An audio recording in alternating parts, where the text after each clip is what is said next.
اللهم صل على سيدنا ومولانا محمد وعلى سيدنا علي وسيدتنا فاطمة وسيدتنا زينب وسيدنا حسن وسيدنا حسين وعلى آله وصحبه وبارك وسلم. اللهم صل على سيدنا ومولانا محمد وعلى الحمدللہ رب العالمین والصلاة والسلام علی سید الانبیاء والمرسلین. اللہم صلی علی سیدنا و مولانا محمد وعلی آلہ واصحابہ وبارک وسلم وصلی علیہ.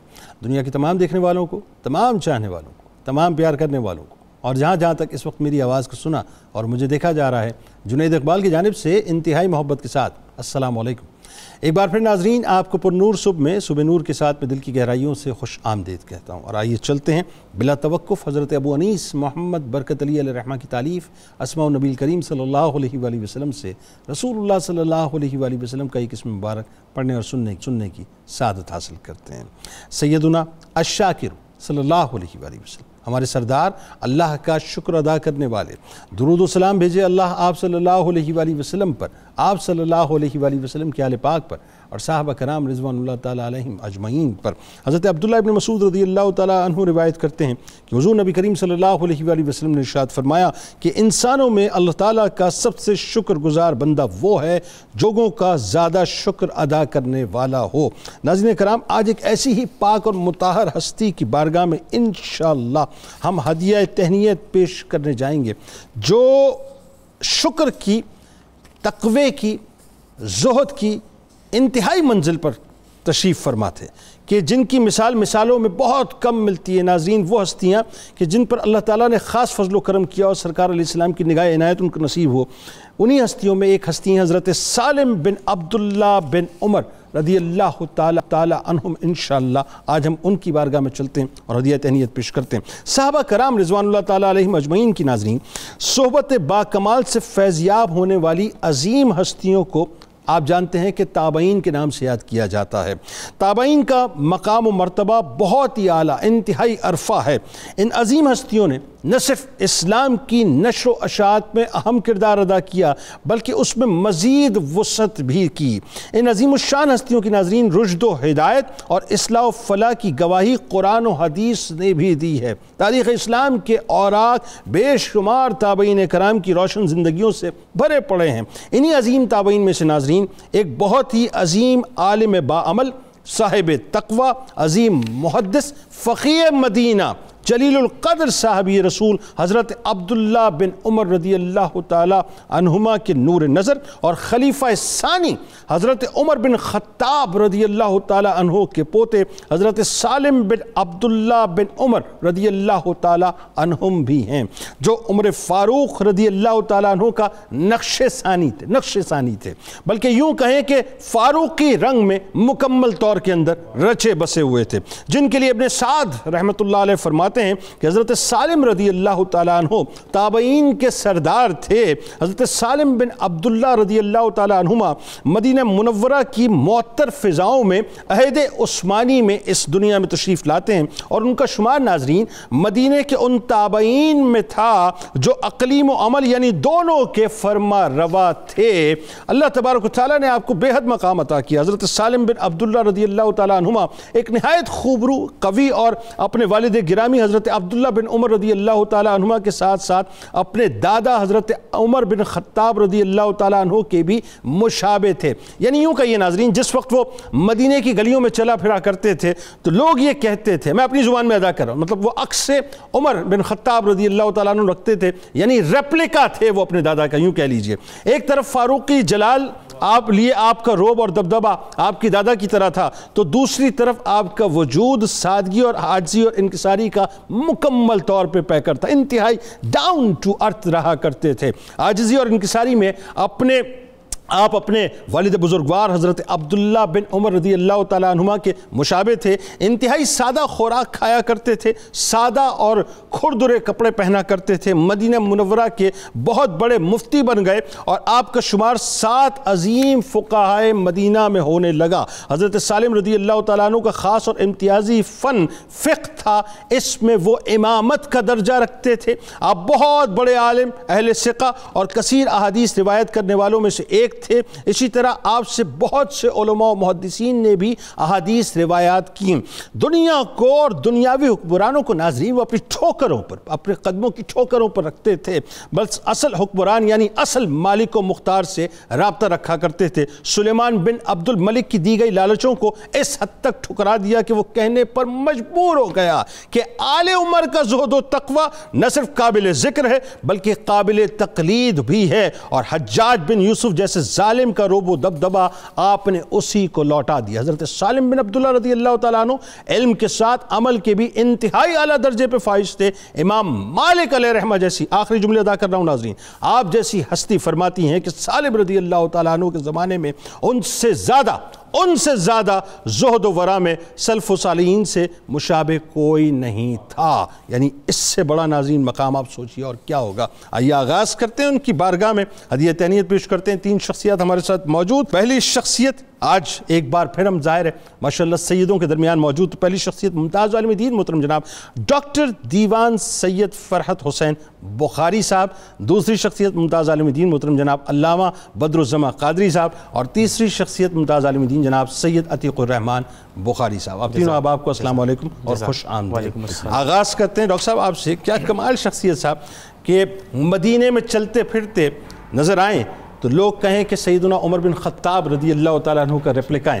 تو آئیے ذرا اس حسین سے، خوبصورت سے، پاک جو عکس ہے، اس کا ذرا خاندانی تعارف اور شخصی تعارف و فضیلتوں پہ بات کرتے ہیں۔ بسم اللہ الرحمن الرحیم، الحمدللہ رب العالمین، والصلاة والسلام علی رسولہ الکریم وعلی آلہ واصحابہ وبارک وسلم۔ آپ کی اسی بات سے شروع کروں گا کہ مدینے میں جب چلتے تھے تو کبھی حضرت عمر بن خطاب نظر آتے تھے اور کبھی حضرت عبداللہ ابن عمر نظر آتے تھے۔ سبحان اللہ، سبحان حضرت عبداللہ ابن عمر مشابہ تھے حضرت عمر کے، سبحان اور حضرت سالم بن عبداللہ بن عمر مشابہ تھے حضرت عبداللہ ابن عمر۔ سبحان اللہ۔ حضرت ابو سعید خدری رحمۃ اللہ علیہ فرماتے ہیں کہ حضور انور صلی اللہ علیہ وسلم نے فرمایا، ایک وہ دور آئے گا جب لوگ جہاد پہ جائیں گے اور پوچھا جائے گا کہ ان میں سے کوئی ایسا شخص بھی ہے جس نے رسول اللہ صلی اللہ علیہ وسلم کو دیکھا ہو، تو وہ بتایا جائے گا کہ ایک شخص ہے۔ اللہ، تو پھر کہا جائے گا اس کی برکت سے دعا کریں تاکہ یہ فتح نصیب۔ اللہ اکبر۔ اور پھر ایک وہ دور آئے گا کہ جب یہ کہا جائے گا کہ ان میں کوئی ایسا شخص بھی ہے جس نے حضور کے صحابہ میں سے کسی کو دیکھا ہو، اللہ اکبر، تو پھر اس کی برکت سے دعا کی جائے گی، یعنی وہ تابعین ہیں، تابعین میں۔ سبحان تو اللہ۔ آپ حضرت سالم بن عبداللہ بن عمر، آپ کی ولادت مبارکہ حضرت عثمان کے دور میں ہوتی ہے۔ سبحان، مدنی ہیں آپ مدنی ہیں، تابعی ہیں۔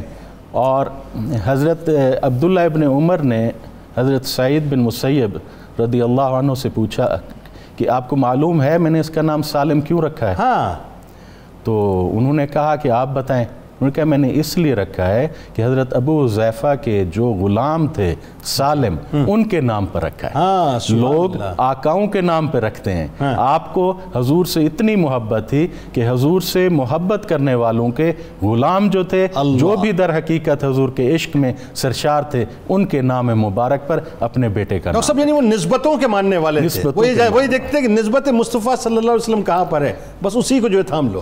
اللہ اکبر۔ آپ کے دادا حضرت عمر بن عبدالعزیز، سبحان، مراد رسول صلی اللہ علیہ وسلم، حضرت عمر بن خطاب رضی اللہ حضرت عمر بن خطاب جناب، اور حضور نے فرمایا کہ اگر میرے بعد کوئی نبی ہوتا تو وہ عمر ہوتا۔ اللہ اکبر۔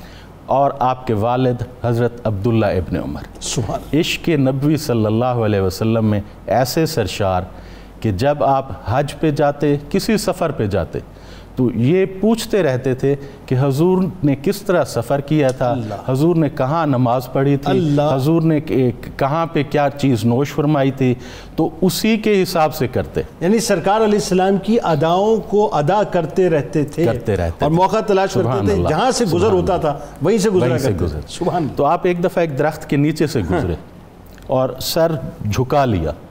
تو لوگوں نے کہا کہ حضرت آپ نے سر کیوں جھکایا، درخت تو بہت اونچا ہے. تو انہوں نے کہا میں حضور کے ساتھ جب یہاں سے گزرا تھا تو یہاں ٹہنی نیچی تھی، تو حضور انور صلی اللہ علیہ وسلم نے اپنا سر مبارک جھکایا، تو میں اس وجہ سے اپنا سر جو ہے وہ جھکا رہا. کیا عظیم لوگ. حرم شریف میں وہاں پہ نماز پڑھتے کہ جہاں پہ انہوں نے دیکھا کہ رسول اللہ صلی اللہ علیہ وسلم یہاں پہ نوافل ادا فرما رہے. لوگ کہتے کہ جو آپ وہاں پہ کیوں نہیں پڑھتے جہاں کا بیان فرمایا گیا ہے کہ اس کی فضیلت.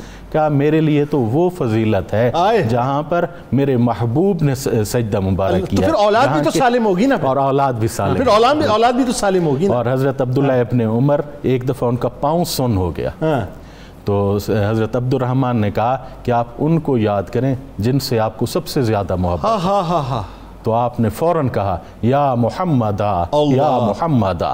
اسی وقت آپ کا پاؤں مبارک ٹھیک ہو گیا. یعنی آج جو ہمارے یہاں چونکہ بات نکل آئی تو ایک جملہ اس میں بھی ادا ہو جائے. بہت سے لوگ جب کوئی تکلیف اچانک آتی ہے تو ایک دم زبان سے نکلتا ہے یا رسول اللہ، یا رسول اللہ صلی اللہ علیہ وسلم. تو یہ سنت عبداللہ ابن عمر رضی اللہ تعالیٰ عنہ، عبداللہ ابن عمر ہے، یہ سنت عاشقین ہے، عاشقوں کی یہ سنت. اللہ اکبر. اور آپ کی والدہ مبارکہ جو وہی بتائیے. وہ ایران کی شہزادی، 3 شہزادیاں ہیں.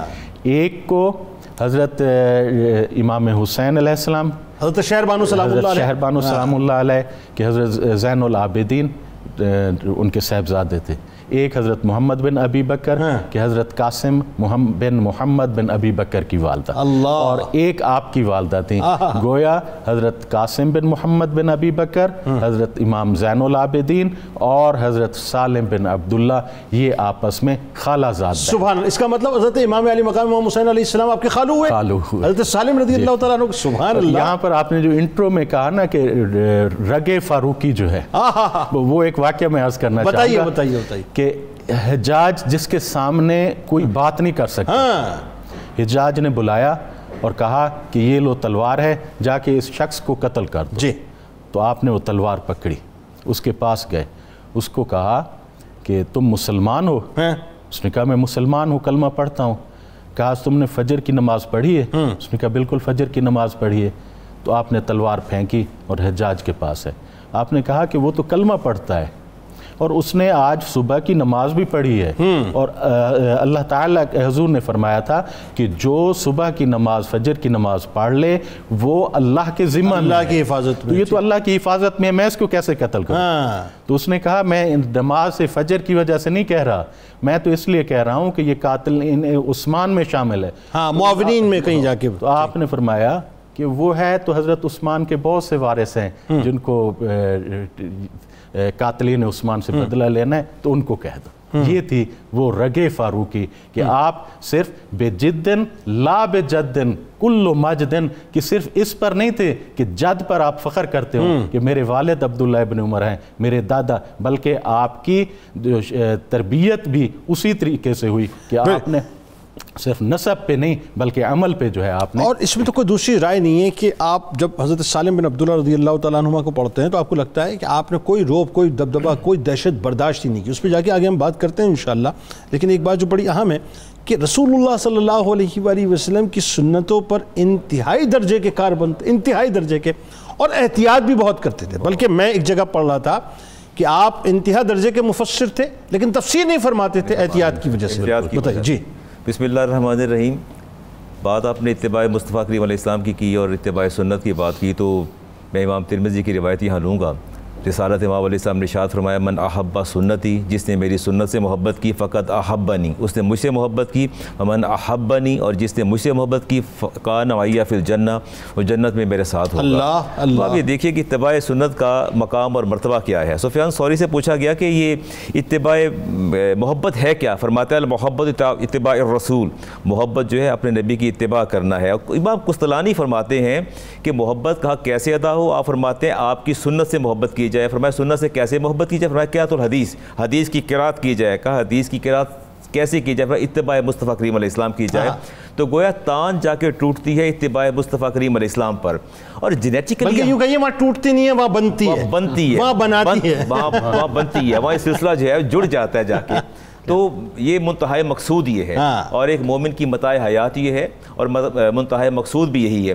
اب آپ یہاں دیکھیے کہ یہ جو محبت اور سنت کا اتباع ہے یہ جینیٹیکلی ٹریول کر رہا ہے آپ کے دادا سے اور آپ کے والد سے. اگر آپ دونوں شخصیات کو دیکھیں، ایک محدث امت بھی ہیں، اور جیسے کہ ڈاکٹر صاحب فرما رہے تھے کہ میرے بعد کوئی نبی ہوتا تو عمر ہوتے، تو اب یہاں بھی آپ نوٹ فرمائیے یہ چیزیں کیسے ٹریول کرتی ہیں. سیدنا عمر فاروق کو آپ دیکھیے کہ دادا کو آپ دیکھیے نئی قمیض سل کے آئی ہے، اور فرماتے ہیں بیٹے سے اپنے عبداللہ ابن عمر سے بیٹا آگے آؤ بڑھو اور کینچی لے کے آؤ. وہ کینچی لے کے آئے اور فرمایا یہ میرے کف آگے کرو، آگے کھینچے، اور اس کے بعد اس کو وہاں سے کٹوا دے کہ بابا یہ تو بھی نئی قمیض سل کے آئی ہے، آپ کیا کر رہے ہیں؟ کہیں اس کو کاٹو یہاں سے.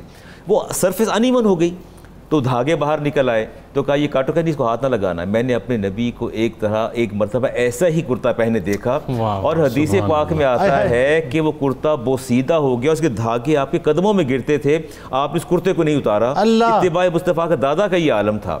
اور جب آپ سے سوال کیا گیا، آپ سے پوچھا گیا، اپنا امیہ بن عبداللہ نے پوچھا، آپ کے والد عبداللہ بن عمر سے پوچھا کہ یہ صلاۃ خوف تو قرآن کریم میں ہے، صلاۃ حضر بھی ہے، لیکن یہ صلاۃ قصر کہاں ہے قرآن کریم کے اندر؟ اس کا ذرا جواب دیجئے. تو آپ جلال میں آگے فرمایا یا ابن اخی ان اللہ بعث الینا محمد علیہ السلام. فرمایا میرے بھائی کے بیٹے یاد رکھ، اللہ نے ہمارے مابین اپنے رسول کو مبعوث فرمایا، ولا نعلم شیئا، ہمیں کسی بات کا علم نہیں ہے، وانما نفعل ما کما رأینا محمد یفعل، ہم وہی کچھ کرتے ہیں جو اپنے کریم آقا علیہ السلام کو دیکھتے ہیں. اس کی تصویر آپ دیکھیے سالم بن عبداللہ کے اندر، آپ دیکھیے، سبحان اللہ، بتائیے نا. آپ حیران رہ جائیں گے سن کے کہ بیت اللہ کے اندر آپ اندر داخل ہو کے نماز ادا فرماتے اور سامنے والی دیوار سے 3 قدم گن کے پیچھے ہٹ جاتے اور وہاں نماز ادا کرتے. اچھا. آپ سے پوچھا گیا یہ کیا حکمت ہے بیت اللہ کے اندر اور دیوار کے سامنے 3 قدم ہٹ کے؟ فرمایا میں نے اپنے والد گرامی کو یہی نماز پڑھتے دیکھا ہے، اور انہوں نے اپنے والد کو دیکھا اور انہوں نے نبی کریم علیہ السلام کو دیکھا. سبحان اللہ. میں سنت پر عمل کر رہا ہوں، سنت پر عمل کر رہا ہوں. اتباع سنت کمال اور کمال درجے کی. اور تقویٰ ان کا دیکھیے، میں تقوی کی طرف جاتا ہوں، چیزیں عرف میں ہوتی ہیں اور معروف ہوتی ہیں، کسی بھی نام سے معروف ہو جاتی ہیں. کپڑا خریدنے گئے اور کہا 7 گزہ کپڑا ہے. ہاں 7 گزہ چلتا تھا، 7 گزہ کپڑا. اچھا اپیرنٹلی جو کنسیپشن آتی ہے 7 گزہ سے کہ وہ کپڑا 7 گز پر جو ہے اس کی لینتھ جو ہے 7 گز ہوگی. اچھا 7 گز لینتھ نہیں ہوتی تھی؟ تو نہیں تھی. اچھا وہ کیا تھا؟ وہ کپڑا جب آپ نے ناپا تو 7 گز سے کم تھا، تو آپ نے فرمایا تو آپ تو اسے 7 گزہ کہہ رہے ہیں. انہوں نے کہا یہ دستور اور عرف میں 7 گزہ ہی سے کہا جاتا ہے اور اس کا نام ہی. فرمایا نہیں. تو کہنے لگے یہ کیا ہے؟ فرمایا یہ تو یہی تو جھوٹ ہے، تم 7 گزہ کہہ کے بیچ رہے ہو اور یہ 7 گزہ نہیں، حالانکہ وہ عرف تھا، وہ 7.25 گز تھا. 7.25 گز تھا. یہ عرف ہے. میں کہا نہیں عرف بھی نہیں ہے، لیکن اگر تم نے 7 گز کہا ہے تو اس کو 7 گزہ ہونا چاہیے. یہ قول و فعل کا تضاد ہے. تو فرمایا یہ چیز بالکل غلط ہے اور آپ نے اس کو ناپسند فرمایا. اچھا باپ اور بیٹے کی محبت ایسا فطری سا امر ہے. بیٹا چھوٹا ہوتا ہے، ماں بھی بوسے دیتی ہے، باپ بھی بوسے دیتا ہے، پیار کرتا ہے، لیکن جو وہ جوانی کی حدود میں داخل ہوتے ہیں اور بڑھتے چلے جاتے ہیں تو اپیرنٹلی ایک جو ہے ڈسٹینس جو ہے وہ کریٹ ہوتا چلا جاتا ہے، پیدا ہوتا چلا جاتا ہے. جوان بیٹا اور اس کو بوسہ دینا بندہ تھوڑا اس میں ہیزیٹینٹ ہوتا ہے، بندہ ہیزیٹیشن سے فیل کرتا ہے. اچھا آپ کے ساتھ معاملہ بڑا عجیب تھا.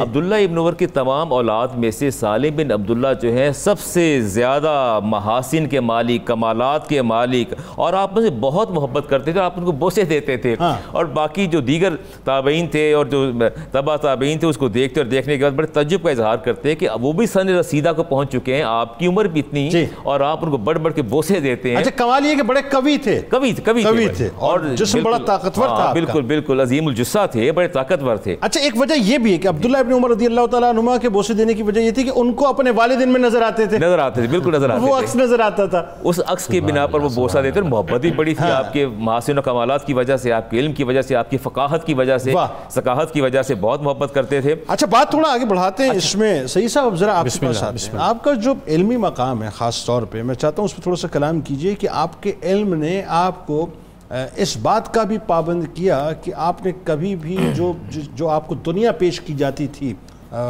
بادشاہوں کی طرف سے، آپ نے اس کو قبول نہیں کیا. اور دیکھیں نا میں جب روایات میں پڑھتا ہوں کہ حضرت ابو ایوب انصاری رضی اللہ تعالیٰ عنہ، حضرت ابو رافع رضی اللہ تعالیٰ عنہ، سیدہ عائشہ صدیقہ سلام اللہ علیہا سے آپ نے فیض حاصل کیا، تو ذرا سوچئے پھر مقام اور مرتبہ کیا ہوگا، بتائیے. بسم اللہ الرحمن الرحیم. جنید بھائی بڑا خوبصورت اس وقت پروگرام کا یہ ماحول ہے. دیکھیے یہ تو ظاہراً آپ نے ان تمام سے اکتساب فیض کیا، ایک باطناً بھی آپ کا سلسلہ چل رہا ہے. جیسے ابھی ان کے خاندان کے حوالے سے بات ہو رہی ہے تو آپ کے دادا جناب عمر بن خطاب جن کے ساتھ آپ کو بڑی محبت تھی، آپ ایسی شخصیت تھے کہ آپ نے ہجرت کی رات اکیلے اعلان کر دیا کہ جو یہ چاہتا ہے کہ اس کی بیوی اسے روئے، یا کوئی بہن یہ چاہتی ہے اس کا بھائی کٹ مرے، یا کوئی ماں یہ چاہتی ہے اس کا بیٹا زمین میں کاٹ کے ڈال دیا جائے، تو پہاڑ کے پیچھے بھیجو، خطاب کا بیٹا جا رہا ہے، مراد رسول جا رہے ہیں، میں اپنی تلوار سے اس کا مطلب پورا کر کے بھیجوں گا. تو آپ کے خون میں یہ ساری چیزیں موجود تھیں، آپ کی ذات میں یہ ساری چیزیں موجود تھیں. پھر جب آپ کو جناب عبداللہ بن عمر اور اپنی پھپھو جناب حفصہ کی گود نصیب ہوتی ہے جو کہ ام المومنین تھی، تو پھر آپ نے کون سی ترویج اپنی ذات میں دیکھی ہوئی ہوگی. آپ دیکھیے، آپ کے پاس علمی مقام اتنا تھا کہ انان اقتدار میں بیٹھے ہوئے لوگ اور عمر ثانی جنہیں کہا جاتا ہے، جناب عمر بن عبدالعزیز جو آپ کے کزن بھی تھے، وہ آپ سے اکتساب فیض کیا کرتے، اور ان کی ساری ذات کا پروان چڑھنا آپ کے مرہون منت ہے. اور دوسری بات، یعنی 2.5 برس کی جو خلافت کا آپ کا دور ہے حضرت عمر بن عبدالعزیز رضی اللہ تعالیٰ عنہ کی، جی وہ ایکچولی مطلب اقتصاب فیض جو حضرت سالم رضی اللہ تعالیٰ حضرت سالم سے کرتے تھے، اور حضرت سالم سے سید عالم صلی اللہ علیہ وسلم کے بارے میں لقد کان لکم فی رسول اللہ اسوۃ حسنہ کی جتنی مطابقت ہے وہ پوچھ کے انہوں نے اپنی ذات میں ڈالی تھی. کیونکہ پہلے جناب عمر بن عبدالعزیز کا لائف سٹینڈرڈ کچھ اور تھا. ہم تو یہ سمجھتے ہیں کہ آپ جب خلافت پر بیٹھے تو اس کے بعد آپ کے سٹینڈرڈ کو بدلا گیا.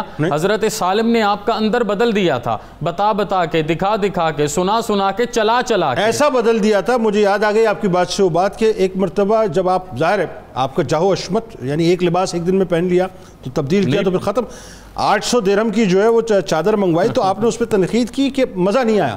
اور ایک وقت ایسا آیا کہ جب 8 درہم کی منگوائی خلافت کے بعد، آپ نے فرمایا کیا خوبصورت، کیا حسین چادر ہے. ایک دینار پہ پورا مہینہ گزارا. اللہ 2.5 لاکھ دینار کی آمدن کو 1 دینار میں بدل کے اللہ اور اس کے رسول کی رضا حاصل کی. اب آپ دیکھیے جناب سالم کی 2 باتیں میں آپ کی خدمت میں عرض کرتا ہوں.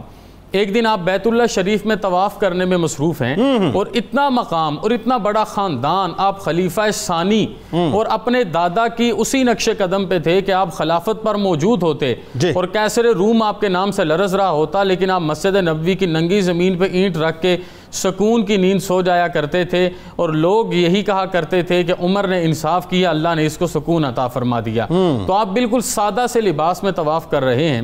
تو سلمان بن عبد الملک نے آپ کو کہا، جو اس وقت اپنے وقت کا خلیفہ اور بادشاہ تھا، اس نے کہا کہ آپ جناب عمر کی اولاد سے ہیں اور مجھے جناب عمر بن خطاب سے بڑی محبت ہے، آپ مجھے بتائیے. اور یہ جملہ آج ہم سب کے لیے مشعل راہ ہے، صرف الفاظ نہیں ہیں.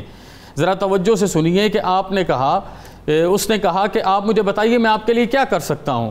تو آپ نے کہا میں بیت اللہ شریف میں موجود ہوں، اللہ کے گھر میں مجھے غیر اللہ سے مانگتے ہوئے شرم آتی ہے. اللہ اکبر. اللہ کے گھر میں مجھے غیر اللہ سے مانگتے ہوئے شرم آتی ہے. تو اس نے تھوڑی دیر انتظار کیا. جب آپ اپنے تمام معمولات سے فارغ ہوئے، باہر نکلے، اس نے اپنے خادم کو بھیجا، دوبارہ آپ کی خدمت میں حاضر ہوا. اس نے کہا پہلے تو اللہ کے گھر میں تھے، اب اللہ کے گھر سے باہر آ گئے، بتائیے میں آپ کی کیا خدمت کروں. تو آپ نے کہا کہ آپ مجھے کوئی دنیاوی فائدہ دے سکتے ہیں یا اخروی فائدہ دے سکتے ہیں. جناب عمر بن خطاب کی اولاد کے نزدیک اخروی فائدے سے اوپر کوئی فائدہ تھا ہی نہیں. قربت رسول ہی ان کی زندگی کا مقصد تھا اور اسی کے لیے انہوں نے اپنی زندگی کو گزارا ہے. تو اس نے کہا میرے ہاتھ میں تو دنیاوی فائدہ ہے. انہوں نے کہا دنیا تو ہم کب کی چھوڑ آئے، ہمیں اس فائدے کی ضرورت نہیں. تو جو جملہ اپنے انٹرو میں بولا اس وقت اس نے کہا تھا کہ حضرت عمر کی جو اولاد ہے، ان کا جو اسوہ ہے، ان کا جو خاندانی معاملہ ہے، یہ قابل تعریف بھی ہے اور قابل تقلید بھی. یعنی کہ یہ جو آپ اس وقت بے رغبتی، بے نیازی، اصل لفظ ہے بے نیازی کی انتہا پر ہیں، یہ آپ کے خون کی وجہ سے ہے. جیسے حضرت واصف علی واصف کہتے ہیں باپ مر کے بھی نہیں مرتا، باپ بیٹے کے خون میں زندہ رہتا ہے، اس کی خصلتوں میں زندہ رہتا ہے، اس کی عادات میں زندہ رہتا ہے. تو حضرت سالم صرف نام کے سالم نہیں تھے، حضرت سالم صرف عبداللہ کے بیٹے نہیں تھے، حضرت سالم صرف عمر کی آنکھوں کا تارا نہیں تھے، سالم اعمال میں بھی سالم تھے، اخلاص میں بھی سالم تھے، ایقان میں اور نیتوں میں بھی سالم تھی. سبحان. بلکہ میں حضرت سالم کو اگر یوں کہوں کہ وہ عمر سالم تھے، واہ واہ واہ واہ، عمر سالم تھے تو غلط نہ ہوگا رضی اللہ تعالیٰ عنہ. ناظرین کرام ہمارے ساتھ رہیں. کیا خوبصورت گفتگو ہے. فقہ میں، حدیث میں ایک ایسا مقام کہ بس لوگ سر اٹھا کے دیکھیں کہ 7 فقہاء مدینہ میں آپ کا نام آتا تھا۔ آئیے جب غلام کا تذکرہ ہے تو سرکار علیہ السلام کی بارگاہ میں مل کر درود پاک کا نذرانہ پیش کرتے ہیں، اور انشاءاللہ جب لوٹیں گے تو آپ کی مرویات کے حوالے سے گفتگو کریں گے کہ اللہ تبارک و تعالیٰ نے آپ سے کتنا بڑا کام لیا، اور جو مرویات ملتی ہیں اس میں کیا کیا پیغامات ہم سب کے لیے ہیں۔ درود پاک کا وفا۔ اللہم صلی علی سیدنا و مولانا محمد وعلی سیدنا علی و سیدتنا فاطمہ و سیدتنا زینب و سیدنا حسن و سیدنا حسین وعلی وصحبه وبارك وسلم اللهم صل على سيدنا ومولانا محمد وعلى سيدنا علي وسيدتنا فاطمة وسيدتنا زينب وسيدنا حسن وسيدنا حسين وعلى آله وصحبه وبارك وسلم اللهم صل على سيدنا ومولانا محمد۔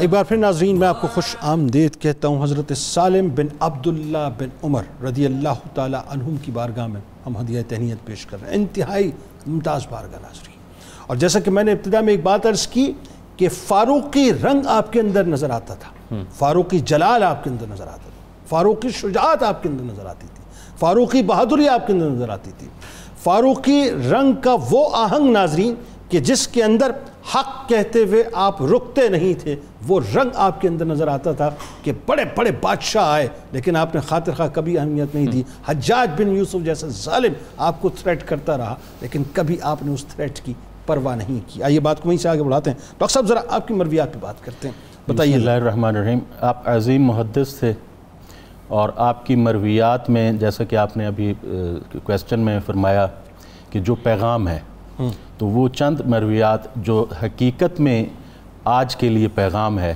وہ میں عرض کرنا چاہوں گا کہ آپ نے فرمایا کہ حضور انور صلی اللہ علیہ وسلم نے فرمایا، اور میں مفہوم عرض کروں گا کیونکہ حضور مبارک صلی اللہ علیہ وسلم کی حدیث مبارکہ میں اگر لفظ اوپر نیچے ہو جاتا ہے تو حضرت عبداللہ ابن مسعود جیسا شخص بھی کانپنے لگ جاتا ہے۔ بلکہ جن کی مرویات آپ بیان کر رہے ہیں وہ بھی بدرجہ اولا اس بات کی احتیاط کرتے تھے، اسی لیے مفسر ہونے کے باوجود تفسیر نہیں فرماتے تھے۔ تفسیر نہیں فرماتے تھے، سبحان اللہ۔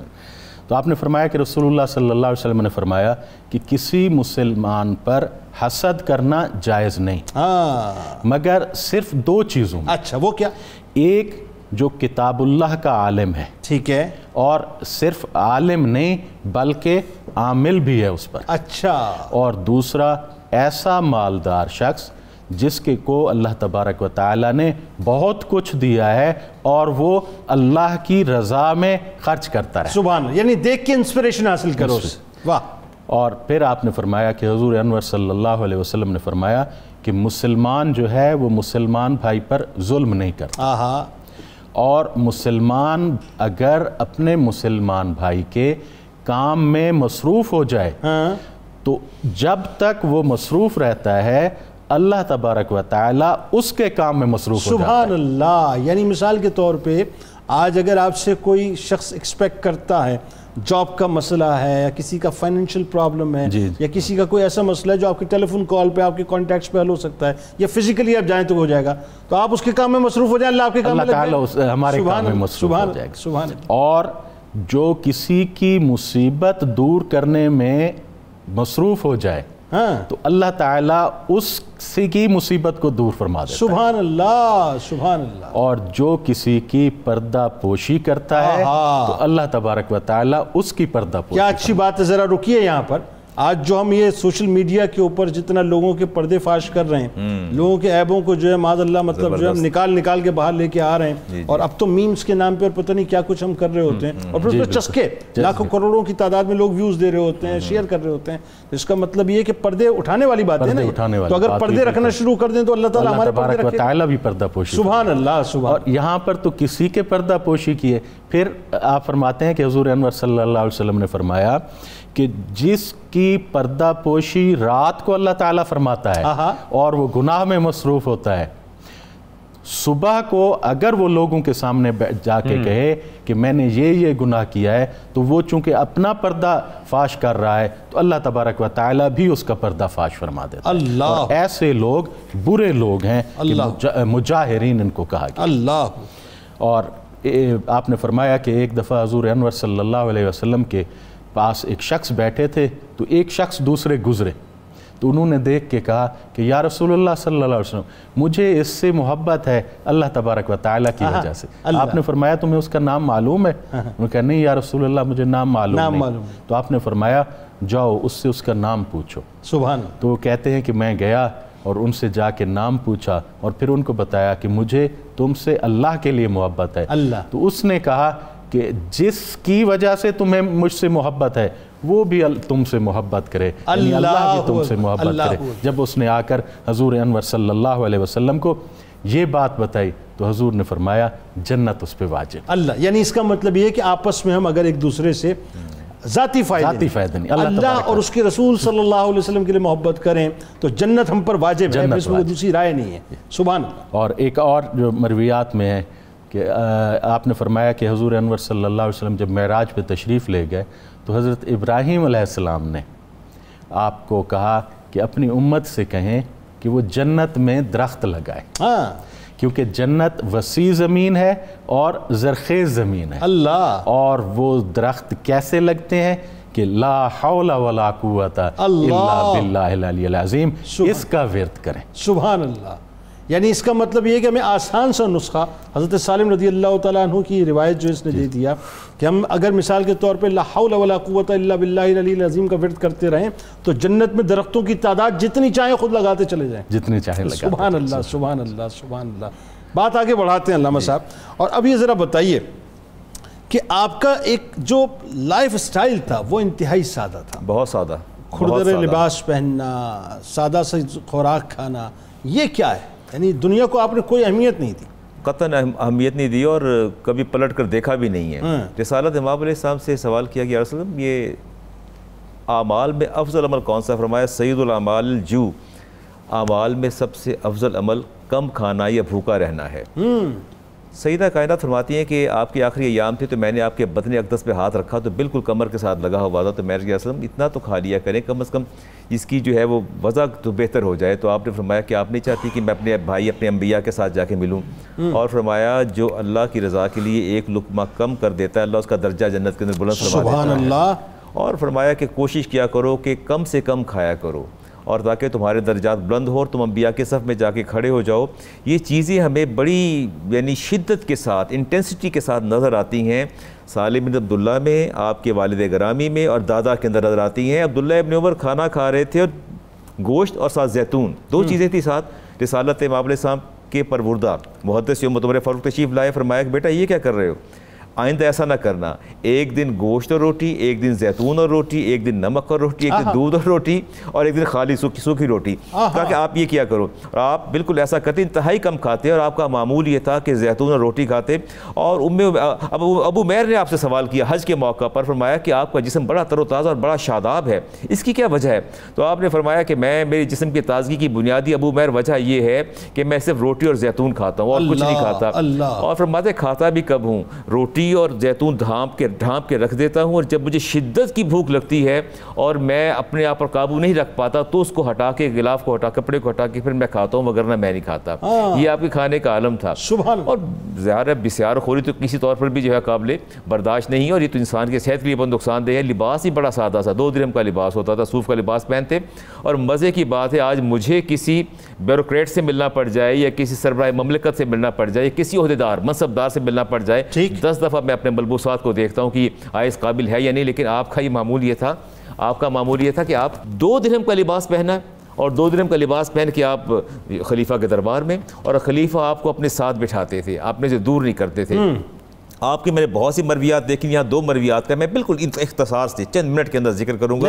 آپ فرماتے ہیں کہ میرے نبی نے ارشاد فرمایا تم کالے دانے کو اپنے اوپر لازم کر لو، ان میں موت کے علاوہ ہر بیماری کا علاج ہے۔ کلونجی کی بات ہو رہی ہے، تو یہ پیغام ہے ناظرین کے لیے کہ کلونجی کو اپنی زندگی کا حصہ بنا لیں۔ اسی بات ابھی امام ترمذی کی روایت آپ نے فرمایا لا یکون المؤمن لعانا، کہ میرے نبی نے فرمایا کہ مومن کبھی لعنت کرنے والا نہیں ہوتا، اور کسی بھی شخص پر معین لعنت کرنا قطعاً درست نہیں ہے، قطعاً درست نہیں ہے۔ آپ اس کے فعل اور عمل پر تو لعنت کر سکتے ہیں، کیونکہ لعنہ کا معنی ہوتا ہے عربی کے اندر رحمت سے دور کرنا، اور رحمت کا مالک اللہ تعالیٰ ہے، اللہ ہی اپنی رحمت سے دور کر سکتے ہیں۔ ایسا ممکن نہیں کہ بندہ کسی کو رحمت سے دور کرے، تو فرمایا کہ مومن جو ہے وہ کسی پر معین لعنت نہیں کرتا، اس کے فعل پر لعنت کرتا ہے اللہ۔ اور یہ بھی بڑا پیغام ہے ناظرین کے لیے، جب بھی کسی پر لعنت کی جائے اس کے فعل پر عمل پر کی جائے، اس کی معین شخصیت پر لعنت نہ کی جائے۔ تو آپ فرماتے ہیں کہ میرے نبی نے فرمایا لا یکون المؤمن لعانا، کہ مومن جو ہے کبھی لعن طعن کرنے والا نہیں ہوتا۔ تو یہ آپ نے ہمیں پیغام دیا، اور بڑی سادہ زندگی۔ اور آپ فرماتے ہیں کہ میرے والد نے پوری زندگی میں، عبداللہ ابن عمر نے پوری حیات کے اندر ایک مرتبہ اپنے خادم پر تان کیا یا اس کو برا بھلا کہا، فرمایا اس کے بعد اسے آزاد کر دیا، غلام کو آزاد کیا، اور ساری زندگی میں نے اپنے والد کے منہ سے کسی کو لعن کرتے نہیں دیکھا۔ اچھا، آپ کی شخصیت میں یہ بات بڑی خاص جو آپ کا وصف نظر آتا ہے کہ ایک طرف تو آپ کی شخصیت میں بڑا جلال اس اعتبار سے جلال فاروقی اور مطلب شجاعت فاروقی آپ کے اندر موجود تھی، لیکن دوسری بات یہ کہ آپ انتہائی ڈاؤن ٹو ارتھ تھے، انتہائی جھکے رہتے تھے، انتہائی منکسر المزاج تھے۔ یہ جو شخصیت کا جو فرق ہے اس کو مینیج کرنا بڑا مشکل کام ہے جی۔ اپنے یہ دیکھیے کہ انسان خلوت میں اس کا رویہ اور ہوتا ہے، جلوت میں اور ہوتا ہے، یعنی ظاہر رویوں میں ہمارے ہم جیسے گھر میں ہوتے ہیں، باہر ہمارے رویوں کے اندر ظاہر تبدیلی تو نظر آتی ہے، لیکن آپ کے رویے میں کبھی تبدیلی نہیں دیکھے گی، جیسے خلوت میں ویسے جلوت میں رویہ آپ کا ایک جیسا۔ کسی نے آپ کو چورن پیش کیا، طبیب آئے باہر سے، کہا یہ چورن پر ہے، یہ کس لیے؟ کہا یہ ہاضمے کے لیے، یہ ڈائجیشن کے لیے ہے، یہ آپ کی مدد کرے کھانا ہضم کرنے میں۔ تو آپ نے فرمایا میں نے کبھی بے اعتدالی سے کھایا ہی نہیں، تو میں کروں گا کیا؟ میں نے کبھی بے اعتدالی سے کھایا ہی نہیں، تو اسے میں نے کرنا کیا ہے؟ تو آپ نے چورن کو واپس لوٹا دیا، اور آج ہمارے ہاں تو نہ جانے کتنے اس طرح کے چورن اور ہاجبولا پیدا ہو چکے ہیں جو کھانے کو ڈائجسٹ کرنے کے لیے۔ کیا ہی بہتر ہے کہ ہم کھائیں نہ اتنا کہ ہمیں بعد میں اس مشقت میں پڑنا پڑے کہ ہم ڈائجیشن کے لیے ہم ٹیبلٹ استعمال کریے، چورن استعمال کریں۔ تو یہ آپ کی زندگی کے بڑے سادہ پہلو ہیں جو ہمارے سامنے آتے ہیں۔ بالکل آپ ان چیزوں کی پرواہ نہیں کیا کرتے تھے، اور عام سے لباس میں بھی خلیفہ کے دربار میں جا کے بیٹھ جایا کرتے تھے۔ ازار لٹکانے کے حوالے سے بھی اب آپ کی وہ آتی ہے من جرّ ثوبہ خیلاء لم ینظر اللہ الیہ یوم القیامت، جو بندہ تکبر کے ساتھ اپنی ازار کو لٹکاتا ہے، تہبند کو اور اپنے پائنچے کو تکبر کے ساتھ لٹکاتا ہے، اللہ روز قیامت پر نظر نہیں فرمائے گا۔ یہ بھی آپ کی مرویات میں سے ہے۔ اچھا، امام احمد بن حنبل رحمۃ اللہ علیہ نے اور دیگر ائمہ نے، امام مالک علیہ رحمہ نے، ابن سعد نے آپ کو بڑا جو ہے مطلب اپنا خراج تحسین پیش کیا ہے، اور آپ کے مطلب سلسلہ ایک تو حدیث کو، مرویات کو، بہت زیادہ، آپ کی شخصیت کو بہت خراج تحسین پیش کیا ہے۔ آپ دیکھیے کہ جتنی بھی مرویات ہیں آپ عبداللہ ابن عمر کی، آپ کے والد گرامی، ساری کی حفاظت محافظ آپ ہیں۔ اگر آپ موجود نہ ہوتے تو شاید ان کی وہ مرویات اس قدر محفوظ نہ ہوتی جس قدر اب محفوظ ہیں۔ تو گویا سیدنا عمر فاروق کی مرویات ہوں یا عبداللہ ابن عمر کی مرویات ہوں یا آپ کی مرویات ہوں، وہ ساری کی ساری آپ کی روایت انہی سے چلی آ رہی ہیں، اور آپ سب سے بڑے محافظ کہلاتے ہیں، محدث بھی ہیں، اور فقیہ ابن فقیہ ہیں، فقیہ ابن فقیہ ہے۔ بالکل یہ اللہ تعالیٰ نے آپ کو مطلب صحیح صاحب بات آگے بڑھاتے ہیں۔ آپ کا زہد و تقویٰ، اور ظاہر ہے اس کی تو مثال دی جاتی ہے، ذرا بتائیے اس بارے میں۔ میں ایک چیز عرض کرنا چاہوں گا، جس طرح ابھی مرویات کی بات ہو رہی ہے، تو علماء نے اصح الاسانید میں سے ان سالم ان عمر، ان سالم ان عبداللہ ان عمر، یہ جو سند چلتی ہے اس کو علماء اصح صحیح ترین سند قرار دیتے ہیں۔ تو جس طرح قبلہ قادری صاحب ابھی بیان فرما رہے تھے، اس سے یہ ثابت ہوتا ہے کہ یہ پورا خاندان، دادا، بیٹا اور پوتا ایک ہی درجے پر اپنے ہاں علم کا مقام رکھتے تھے، اور اس لیے ان کی سند کو یہ درجہ حاصل ہے۔ اب زہد و تقویٰ میں قرآن پاک کے 4 پارے سے ایک آیہ کریمہ آپ کی خدمت میں ایک واقعہ کے ساتھ پیش کروں کہ وَلَا تَهِنُوا وَلَا تَحْزَنُوا وَأَنْتُمُ الْأَعْلَوْنَ إِن كُنتُم مُؤْمِنِينَ۔ آج جو ہمیں مسئلہ ہے، جیسے آپ ہر پروگرام میں ہمیں یہ دعوت دیتے ہیں کہ اپنی آنکھیں کھولو اور دیکھو کہ اللہ کے گھر بیت المقدس میں ہو کیا رہا ہے اور اس کے لیے مجھے اور آپ کو کون سی ذمہ داریاں سر انجام دینی ہیں. اور قرآن پاک تو کہتا ہے کوئی غم نہ کرو, کوئی فکر نہ کرو, اگر تو تم سچے مومن ہو تو عروج اور اعراج تمہارا مقدر ہے, تمہیں نصیب ہوگا. سبحان اللہ. آپ زہد و تقوی میں بڑے اعلیٰ درجے پہ فائز تھے اور دن بھی آپ کا اسی طرح بے نیازی میں ہوتا تھا, اور اپنے وقت کے بادشاہ آپ کو اپنے دربار کے دروازے سے ریسیو کر کے لے کے جایا کرتے تھے اور آپ بے نیازی سے جاتے, اور وہی آپ نے صوف کا لباس پہنا ہوتا جو بعد میں جا کے صوفی کی پہچان بنا, تو آپ وہی لباس پہن کے جا کے ان کے تخت کے اوپر بیٹھتے تو عمراء وزراء کو بڑی تکلیف ہوتی تھی. تو ایک دن آپ اسی طرح جا کے بیٹھے تو جناب عمر بن عبدالعزیز ساتھ بیٹھے تھے, تو کسی نے کلام کرنا شروع کر دیا, تو جناب عمر بن عبدالعزیز کو کتنی محبت ہوگی, آپ کو کتنا مانتے ہوں گے, آپ کی کتنی تقلید اور پیروی کرتے ہوں گے کہ آپ نے ہاتھ پکڑ کے کہا کہ انما المؤمنون الذین اذا ذکر اللہ وجلت قلوبہم واذا تلیت علیہم آیاتہ زادتہم ایمانا وعلی ربہم یتوکلون الذین یقیمون الصلاۃ ومما رزقناہم ینفقون. میں نے خلوت اور جلوت میں دیکھا ہے اللہ نے یہ جو 5 درجے بیان فرمائے ہیں یہ اس میں موجود ہیں, اور جب یہ اس میں موجود ہیں تو یقیناً اللہ نے فرشتے کے ذریعے اس کی محبت لوگوں کے دلوں میں ڈالی ہے. مطلب یہ کہ میرے رب نے واضح بیان کر دیا کہ وَعِبَادُ الرَّحْمَنِ الَّذِينَ يَمْشُونَ عَلَى الْأَرْضِ هَوْنًا وَإِذَا خَاطَبَهُمُ الْجَاهِلُونَ قَالُوا سَلَامًا وَالَّذِينَ يَبِيتُونَ لِرَبِّهِمْ سُجَّدًا وَقِيَامًا. ان کو دنیاوی رزق, جیسے قادری صاحب کہہ رہے تھے کہ کھانا کم کھاتے تھے, قبلہ وہ کھانا اس لیے کم کھاتے تھے کہ انہیں ذائقہ تو نماز میں ملتا تھا, انہیں ذائقہ تو فاقے کی قناعت میں ملتا تھا, انہیں ذائقہ تو رسول اللہ کے ذکر میں ملتا تھا, انہیں ذائقہ تو اللہ کے ذکر میں ملا کرتا تھا. تو ایسے لوگوں کو دنیاوی رزق کا وہ ذائقہ نہیں آتا جو دنیا داروں کو آیا کرتا ہے. اللہ پاک نے قرآن پاک میں بیان کیا کہ سچا مومن وہی ہے کہ جس کے سامنے جب میرا ذکر کیا جاتا ہے تو اس کا دل نرم ہو جاتا ہے, اور جب اس کے سامنے میری آیات تلاوت کی جاتی ہیں اس کا ایمان بڑھ جاتا ہے. جب دل نرم ہوگا, وہ جو کبھی کالا لوتھڑا بھی بن جاتا ہے, جب وہ نرم ہوگا تو پھر ایمان بڑھے گا اس کے اندر, اور جب ایمان بڑھ جائے گا تو پھر وہ بندہ اللہ پر توکل کرے گا. اب جو پھر اللہ پہ توکل کرے گا وہ نماز پڑھنے کا حق ادا کرے گا, اور جو نماز پڑھنے کا حق ادا کرے گا وہ رزق حلال کا مکمل اہتمام کرے گا. آج کے زمانے کے مطابق اگر میں اور آپ چاہیں کہ ایک سچے مومن کی, ایک سالم مومن کی مثال لے لیں تو جناب سالم کی مثال لے لیجئے کہ حضرت عمر بن عبدالعزیز ان کی گواہی دے رہے ہیں, اور یہ وہی عمر ہے جس کے لیے رب نے ارشاد فرمایا ہے امان اللہ لعمر من النار ابدا. اور یہ پیغام پوری زندگی کے لیے مسلمانوں کے پاس ہے کہ اگر آپ عدل کے ساتھ چلو گے, انصاف کے ساتھ چلو گے, زہد ورع اور تقوی کے ساتھ چلو گے, اللہ کی ساری رحمتیں آپ کا مقدر ہیں. اس میں ڈاکٹر صاحب ایک بات بڑی اہم ہے, وہ یہ کہ حضرت سالم رضی اللہ تعالیٰ عنہ کے سامنے ظاہر ہے دنیا کھل کے آئی, لیکن آپ نے دنیا کو ہیچ سمجھا اور دنیا کو اہمیت نہیں دی. یہی وجہ ہے کہ اگر آپ اس وقت اگر دنیا کو اختیار کر لیتے جب خلفائے وقت آپ کو جو ہے وہ آفرز کرتے رہے تو صورتحال بالکل مختلف ہوتی. لیکن آپ نے وہی بات ہے کہ کپڑے جو ہیں وہ اپنا موٹے کپڑے پہننا پسند کیے, سادہ خوراک کھائی, لیکن دنیا کو آپ نے اپنے آپ سے دور رکھا. یہ ایکچولی کیا بات ہے؟ یہ اصل میں قبلہ جو تصوف میں جو پہلے صوفیوں میں آپ کا شمار ہوتا ہے, اور تصوف یہ ہے کہ جو شریعت ہے وہ حضور انور صلی اللہ علیہ وسلم کا قول مبارک ہے, اور طریقت جو ہے وہ حضور انور صلی اللہ علیہ وسلم کا فعل مبارک ہے, اور حقیقت یہ ہے کہ جو حضور انور صلی اللہ علیہ وسلم کا حال مبارک ہے. سبحان اللہ.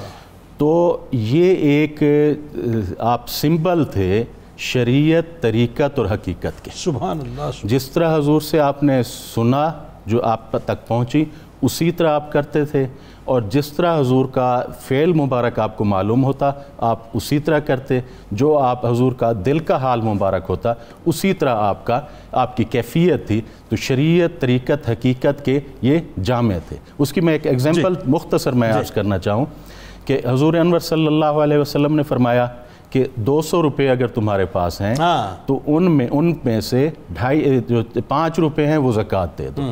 تو یہ ہے شریعت. اور جو طریقت ہے وہ یہ ہے کہ 200 میں سے 195 آپ خرچ کر دو, 5 اپنے پاس رکھو. اور حقیقت یہ ہے کہ 200 کا 200 خرچ کر دو. تو یہ کیفیت تھی حضرت سالم بن عبداللہ کی کہ لباس پہننے میں جیسے قادری صاحب نے فرمایا, غذا میں بھی اسی طرح, کہ وہ روٹی اور زیتون جو آپ کھاتے تھے تو اس نے کہا کہ کس طرح آپ کھا لیتے ہیں یہ روزانہ؟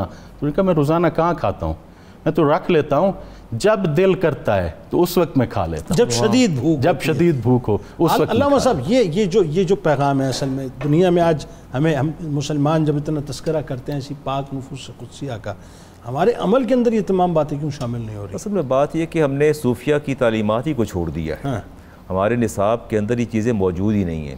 یہ پہلے یہ نصاب میں چیزیں شامل تھی، صوفیہ کی حیات اور تعلیمات پڑھائی جاتی تھیں اور بچپن سے دل و دماغ میں راسخ کی جاتی تھی۔ ہمارا المیہ یہ کہ ہم نے پڑھانا ہی چھوڑ دیا ہے، ہم نے جب سے نصاب سے ان چیزوں کو نکالا ہے تو معاشرے کے اندر جو نئی ہماری کھیپ آ رہی ہے وہ اس کے اندر اعتدال نہیں پایا جاتا، وہ متوازن نہیں ہے۔ میں یہاں ایک بالکل مختصر حدیث پاک آپ کے سامنے رکھوں گا۔ ابو داؤد سالم عبداللہ سے حدیث کا راوی ہیں، فرماتے ہیں کہ رسالت امام علیہ السلام نے فرمایا کہ جب میرے والد نے ذکر کیا کسی شخص کا، فرمایا نام اس کا کیا ہے؟ کہ رسول اللہ مجھے نام تو پتہ ہے۔ فرمایا جسے محبت کرو اس کا نام بھی تو پوچھا کرو نا، نام اس کا جسے محبت کرو اس کا نام پوچھو، اس کو بتاؤ کہ میں تم سے محبت کرتا ہوں، اللہ کی رضا کے لیے محبت کرتا ہوں، اور جب تم اس محبت کا اظہار کرو گے اللہ تم پر جنت واجب کر دے گا۔ تو گویا جب محبت رضا الہی کے لیے ہوگی تو یقیناً جنت بھی واجب ہو جائے گی۔ بالکل۔ آخر میں صاحب کیا پیغام دینا چاہیں گے؟ جناب سالم بن عبداللہ کی تعلیمات میں سے 3 چیزیں صرف مختصر عرض کروں گا: کھانے کے آداب، بولنے کے آداب اور سونے کے آداب۔ کھانے کے آداب میں ہم ساری چیزوں کا خیال رکھتے ہیں کہ ہاتھ دھونے ہیں، بسم اللہ پڑھنی ہے، لقمہ جس طرح کھانا ہے۔ وقت میں اتنی وسعت نہیں تو میں عرض کروں گا، تو آپ فرماتے تھے کہ ان سارے آداب سے سب سے زیادہ ضروری ہے درخت نہیں پکڑو جڑ پکڑو، اور جڑ یہ ہے کہ جو کھا رہے ہو آیا وہ حلال ہے کہ نہیں، یہ سب سے اہم بات ہے۔ اور بولنے کے آداب میں یہ ہے کہ آہستہ بولنا ہے، اس طرح بولنا ہے، اس طرح بولنا ہے، سب سے بڑی بات جڑ ہے، اور آج ہم جڑ چھوڑ کے اس سے اوپر ٹہنیاں اور ساری چیزیں گنتے ہیں۔ فرمایا کہ جو بھی بولو اس کی تحقیق کر لو یہ سچ ہے کہ نہیں ہے۔ اور سونے کے آداب میں سورہ ملک تو پڑھنی ہے، آیت الکرسی تو پڑھنی ہے، لیکن سونے کا سب سے اعلیٰ ادب اور اس کی جڑ یہ ہے، اس کی روٹ یہ ہے کہ جس رات بھی آپ سو رہے ہو اس یقین کے ساتھ سو جاؤ کہ خالق تم سے راضی ہے اور تم مخلوق سے راضی ہو۔ بھائی کیا بات ہے، سبحان اللہ، بہت شکریہ آپ تینوں احباب کا تشریف لائے۔ اللہ تبارک و تعالیٰ ذکر پاک کو اپنی بارگاہ میں قبول فرمائے۔ ناظرین کرام، جاتے جاتے بس آپ سے گزارش ہے، حضرت سالم رضی اللہ تعالیٰ عنہ اصل میں ایک بہت ہی سالم سا پیغام دے گئے، اور سالم سا پیغام یہ ہے کہ جب حکمران وقت ظالم ہو، جب اس کے پاس طاقت ہو، اس کے پاس قوت ہو، اور وہ آ کے سامنے کھڑے ہو کر ڈرائے تو اس کے باوجود اس سے ڈرنا نہیں ہے، حق کی بات کریں۔ حق یہ ہے کہ آج حق ہمیں پکار کے ایک بار پھر بیت المقدس کی طرف بلا رہا ہے، مسجد اقصیٰ کی طرف بلا رہا ہے کہ آئیے چلیں، وہیں پہ چلیں اور چل کر دیکھیں کہ وہاں کیا ہو رہا ہے۔ اگر نہیں جا سکتے تو ظاہر اتنا ضرور کر سکتے ہیں کہ گھروں میں بیٹھ کے ان تمام لوگوں کی مدد کیسے کر سکتے ہیں، ان مسلمانوں کی مدد ایسے کر سکتے ہیں کہ جتنے بھی یہودی اور اسرائیلی پروڈکٹس ہیں وہ اپنے گھروں سے نکالیں اور صرف پاکستانی پروڈکٹس کو اپنے گھر میں لے کر آئیں۔ یاد رکھیے ناظرین، بار بار ایک جملہ ادا کرتا ہوں، یہ پیسہ ان کے پاس جاتا ہے، یعنی یہودیوں کے پاس جاتا ہے، اور وہ ہمارے خلاف ہی جنگوں میں استعمال کرتے ہیں۔ اس پیسے کو وہاں نہ جانے دیں۔ کتاب الشفا کی جانب چلتے ہیں۔ نظر بد کا علاج، اگر کسی کو کسی کی نظر لگ جائے، یہ بڑے مسائل ہوتے ہیں۔ یہ وظیفہ دینے سے پہلے ایک جملہ ادا کرنا چاہتا ہوں، بہت سے لوگوں کی بیماریاں ڈائگنوس نہیں ہوتی ہیں، نظر بد کا بڑا شدید معاملہ ہوتا ہے، اس کو ہلکا مت لیا کیجیے صاحب۔ کوشش کریں کہ کسی دن اس موضوع پہ بھی گفتگو ہو کہ اگر کسی کو کسی کی نظر لگ جائے تو اللہ تبارک و تعالیٰ کا اسم مبارک یا برو 7 بار پڑھ کر دم کریں، انشاءاللہ نظر کا اثر ختم ہو جائے گا۔ حضرت علی کرم اللہ وجہ الکریم کا قول مبارک کہ رات کے طویل سجدے انسان کو اللہ تعالیٰ کا قرب دیتے ہیں اور دوزخ کے عذاب سے نجات دلا دیتے ہیں۔ روزنامہ 92 نیوز میں آج آپ اس حوالے سے ضرور مضمون پڑھیے گا۔ حضرت سالم بن عبداللہ بن عمر رضی اللہ تعالیٰ عنہم کے حوالے سے۔ مجھے اجازت دیں، ٹویٹر پہ ہمیں ضرور فالو کیجیے گا، فیس بک پیج کو ضرور لائک کیجیے گا، یوٹیوب چینل کو سبسکرائب کر کے بیل آئیکن کو ضرور کلک کر لیجیے گا۔ آپ وہاں موجود ہیں، ہم یہاں موجود ہیں، انشاءاللہ مل کے نعرہ لگاتے ہیں اس دعا، اس امید، اس یقین کے ساتھ کہ لا یؤمن احدکم حتی اکون احب الیہ من والدہ وولدہ والناس اجمعین۔ اللہ تعالیٰ آپ کا، ہمارا، ہم سب کا، پاکستان کا اور امت مسلمہ کا حامی و ناصر ہو، آمین۔ پاکستان کا مطلب کیا؟ لا الہ الا اللہ محمد رسول اللہ صلی اللہ علیہ وسلم۔ اللہم صلی علی سیدنا و مولانا محمد وعلی سیدنا علی و سیدتنا فاطمہ و سیدتنا زینب وسيدنا حسن وسيدنا حسين وعلى آله وصحبه وبارك وسلم.